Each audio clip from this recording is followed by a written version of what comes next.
ഉത്രാട ദിവസമാണ് കേട്ടോ. ഉത്രാടപ്പാച്ചൽ എന്നൊക്കെ പറയുമ്പോൾ ഇന്നത്തെ ദിവസം ഒത്തിരി തിരക്ക് തന്നെയാണ്. ഞങ്ങൾ ഈ കോട്ടേഴ്സിലേക്ക് മാറിയതിന് ശേഷമുള്ള ഞങ്ങളുടെ ഫസ്റ്റ് ഓണാണ് കേട്ടോ വരാൻ പോകുന്നത്. അപ്പോൾ ഇന്നത്തെ ഉത്രാട ദിവസം ഞങ്ങൾ എന്തൊക്കെയാണ് ചെയ്തതെന്നും ഞങ്ങളുടെ ഓണം എങ്ങനെ ഞങ്ങൾ ആഘോഷിച്ചതെന്നും നമുക്ക് നോക്കാം. ഇന്ന് ഞങ്ങൾക്ക് 3 പേർക്കും ഒരുമിച്ചിരുന്ന് ബ്രേക്ക്ഫാസ്റ്റ് കഴിക്കാനുള്ള അവസരം ഉണ്ടായി. അപ്പവും ഉരുളക്കിഴങ്ങ് കറിയും പുഴുങ്ങിയ മുട്ടയുമായിരുന്നു ബ്രേക്ക്ഫാസ്റ്റ്. സാറ്റർഡേ ആയതുകൊണ്ട് തന്നെ ആൽവിന് പ്ലേ സ്കൂളിൽ പോകേണ്ടതില്ല. അതുപോലെ തന്നെ അപ്പുച്ചേട്ടനും ഡേ ഓഫ് ആണ്. രാവിലെ ഒരു കപ്പ് ചായ കുടിച്ചാൽ പിന്നെ ബ്രേക്ക്ഫാസ്റ്റിന്റെ കൂടെ ചെറു ചൂടുവെള്ളം മാത്രമേ കുടിക്കാറുള്ളൂ. അതിനുശേഷം മാർക്കറ്റിലേക്കാണ് കേട്ടോ ഞങ്ങൾ ഈ പോകുന്നത്. നാഗ്പൂരിലെ ആധാർ നഗർ എന്ന സ്ഥലത്ത് നിന്നാണ് ഞങ്ങൾ വെജിറ്റബിൾസ് ഒക്കെ വാങ്ങാറ്. അങ്ങനെ ഓണസദ്യക്കുള്ള വെജിറ്റബിൾസ് ഒക്കെ വാങ്ങി വരുന്ന വഴിക്ക് ഞങ്ങൾ ഈ പെറ്റ്സിനെ വിൽക്കുന്ന കടയിലും കയറി. ആൽവിന് അലങ്കാര മത്സ്യങ്ങളെ ഒരുപാട് ഇഷ്ടമാണ്. വലിയ വലിയ ഫിഷിനെ വാങ്ങാനായിട്ട് അവൻ വാശി പിടിക്കുന്നുണ്ടായിരുന്നു കേട്ടോ.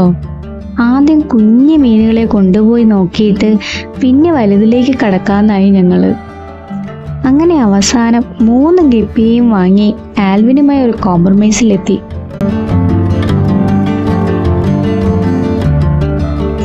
കുഞ്ഞു കൈകളാണെങ്കിലും വലിയ കെയറിങ് അവൻ ആ പാക്ക് ചെയ്ത മീനുകൾക്ക് കൊടുക്കുന്നുണ്ടായിരുന്നു.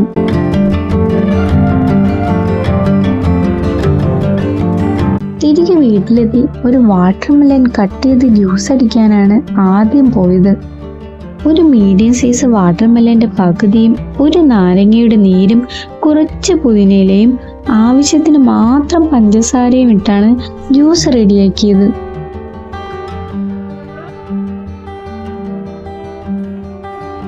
അത് കഴിഞ്ഞ് ലഞ്ച് റെഡിയാക്കുന്നതിന്റെ തിരക്കിലായിരുന്നു. ചിക്കൻ ബിരിയാണിയും സൈഡ് ഡിഷായിട്ട് ചട്ടിയും സാലഡുമായിരുന്നു ഉച്ചയ്ക്ക് കഴിച്ചത്. അങ്ങനെ ഫുഡ് കഴിച്ചതിന് ശേഷം ആൽവിനുമൊത്ത് മുറ്റത്തേക്കൊന്ന് പോയി. അവന് സൈക്ലിങ്ങിന് വേണ്ടി കുറച്ച് സമയം കിട്ടുമ്പോഴത്തേക്കും ആള് നല്ല ഹാപ്പിയാകും.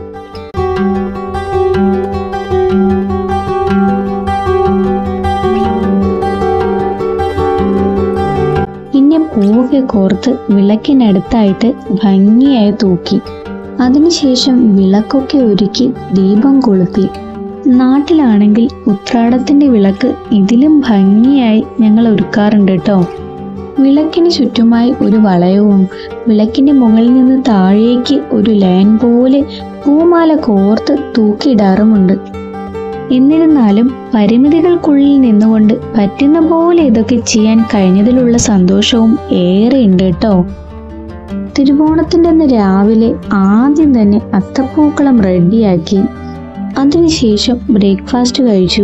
ഇന്ന് ദോശയും ചമ്മന്തിക്കറിയായിരുന്നു ബ്രേക്ക്ഫാസ്റ്റ്. പിന്നീട് ഞങ്ങൾ ഓണസദ്യക്കുള്ള ഒരുക്കങ്ങളിലേക്ക് കടന്നു. ഒരുമിച്ച് കുക്ക് ചെയ്യുന്നത് കൊണ്ട് തന്നെ ജോലിഭാരം പരസ്പരം ഷെയർ ചെയ്യാനും കുക്കിംഗ് നന്നായി എൻജോയ് ചെയ്യാനുമുള്ളൊരു അവസരം ഞങ്ങൾക്ക് കിട്ടാറുണ്ട്. ചോറും ക്യാബേജ് തോരനും പച്ചടിയും സാമ്പാറും പരിപ്പും പൈനാപ്പിൾ പുളിശ്ശേരി കിച്ചടി അവിയൽ പിന്നെ സാലഡും റെഡിയാക്കി. ഇതിലെൻ്റെ ഏറ്റവും ഫേവറേറ്റ് പൈനാപ്പിൾ പുളിശ്ശേരിയായിരുന്നു. അങ്ങനെ ഇലയിട്ട് സദ്യയൊക്കെ വിളമ്പി ഊണും കഴിച്ചു കേട്ടോ.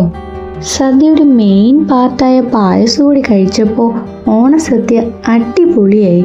വൈകുന്നേരം ഞങ്ങൾ റെഡിയായി ഇവിടെ അടുത്തുള്ളൊരു അമ്പലത്തിലും പോയിട്ടോ. അങ്ങനെ ഹാപ്പി ആയിട്ടുള്ളൊരു ദിവസവും കൂടി കടന്നുപോയി. ഈ വീഡിയോ എല്ലാവർക്കും ഇഷ്ടമായെങ്കിൽ ലൈക്ക് ചെയ്യുക, സബ്സ്ക്രൈബ് ചെയ്യുക. Thank you.